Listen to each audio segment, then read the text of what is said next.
Ari ho ang aming huli. Yan ho ang kay nanay. May kami Yun. malaking dalawa. Yun, yung ari ho yung tawag nga na rin. Dito. Litog. O, yan ho ang litog. Ang malaki ho. Ano pong bigatan? Ano yan? Yan, may kasama pong suso. Binibinta lang ho namin yan ng 25 per tabo ho. Naman. Ayun, oh. Mahaba. Masarap. Pag gusto nyo bumili sa amin, Ano, PM na kayo. parang ulo-ulo. Pag gusto nyo bumili, PM na kayo sa amin. Yan. Yan ang ho ang aming source of income sa ngayon. Pantawid gutom po namin. Pag bininta ho Para namin, hindi na po kami pambili bumili kami ng bigas. pang-ulam. Hindi na kami bibili. Hindi na kami bibili na pang-ulam.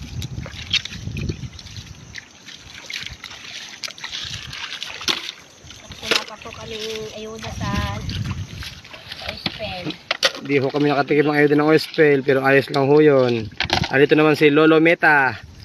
Sana ho naman kahit sa mga ano man lang dyan, kahit star na lang ho, kahit isang star o walang star mo na lang ho ibigay nyo. Thank you na po. Salamat ho in advance mga ka-idol.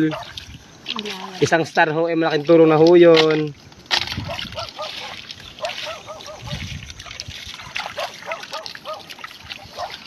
Ito po ay bibenta namin at kahit ilang pirasong notebook ng mga estudyante makabili. Follow lang ho mga idol, follow. Anak at papas